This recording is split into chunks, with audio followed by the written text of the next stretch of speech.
Ny banky Société Générale no hividy ny lafarinina tsy mila andrahoana intsony vokarin'ny orinasa vaovao Nutrifood. Atolotra ho an'ireo mponina Anjadiny tsy fampitsakafo any atsimo sakafo izay mitentina 40 tapitrisa ariary ka ny fikambanana Catholique Relief Service no isana ny fitsinjarana.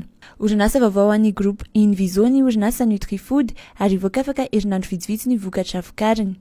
Lafarinina vita amin'ny akora avy eto Madagasikara tsy mila andrahoana intsony no vokarin'ny orinasa Nutrifood. Natao indrindra hiadina amin'ny tsy fanjarian-tsakafo ny tompona ndraiky sy ny orinasa. Vokatra tsy misy gluten, be otrikaina ary voalanjalanja ny sakafo vokarin'ny Nutrifood. Manampy ihany koa amin'ny famoronana asa sy ny fiarovana ny tontolo iainana ny orinasa, hoy Daniel Ismaël, filota le général ny vondrona Inviso. Tsy antery intsony manomboka izao ny fanaovana arovava amin'ireo hetsika rehetra atao ankalamanjana araka ny fanapahan-kevitra noraisy ny finan-kevitry ny minisitra Omalalaroby.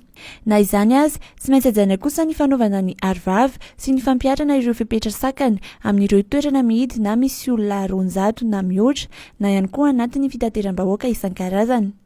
Nanomboka ny volana Martsa 2024 izay fotoana nidiran'ny valanaretina Covid-19 teto Madagasikara dia maro ireo fepetra napetraka mba hisorohana ny fipariahan'ny valanaretina. Anisan'izany ny fanaovana arovava sy ny fanasana tanana amin'ny savony. Efa mihamihena nefa ny fifindran'ny valanaretina ka nahatonga izao fanalefana ny fepetra izao. Ankoatr'izay, manentana ny rehetra ny fitondram-panjakana mba samy mitandrina sy hampitombo ny hery fiarovan'ny vatany satria hiditra amin'ny vanim-potoana ny ririnina isika izay mampitombo ny fifindran'ireo arety ny taovam-pisefony. Resy ny Black Stars ny Ghana tamin'ny isa 3 ny Bariany Madagasikara tamin'ny andro voalohany lalao fifansanana ho amin'ny tompon-daka ny Afrika 2022 taranja baolina kitra. Efa nampozina ihany ny mety sy fahombiazan'ny Barea izay tsy nahovoka loatra teny an-kianja nandritra ny lalao ny fanandriana ny rototo araka ny resaky ny mpanazatra ny ekipa pirenena Nicolas Dupuis nandritra ny fionany tamin'ny mpanao gazety taorian'ny lalao. Manaiky ny fambon'ny mpifanandrina tamintsika ny mpanazatra Nicolas Dupuis, saingy tiany kokoa ny mitazona ny traikefa fanananana sy ny zavatra efa vitan'ireo mpilalao avy eto an-toerana.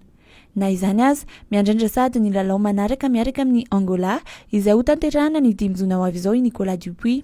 Nilaza koa izy fa tena mirehare amin'ny zavatra vita ny tanorantsika sy ny ekipantsika. Ny ankamaroan'izy ireo dia samy nivoniatrika ny lalao iraisam-pirenena ary nampiseho endrika tsara izy ireo ny fanandrina tamin'ny Ghana izay ekipa lehibe hoy kosa Ibrahim Mamada. Mila ianarana ny toy izany ary mila omena fotoana ireo tanora ireo hiatrana izy.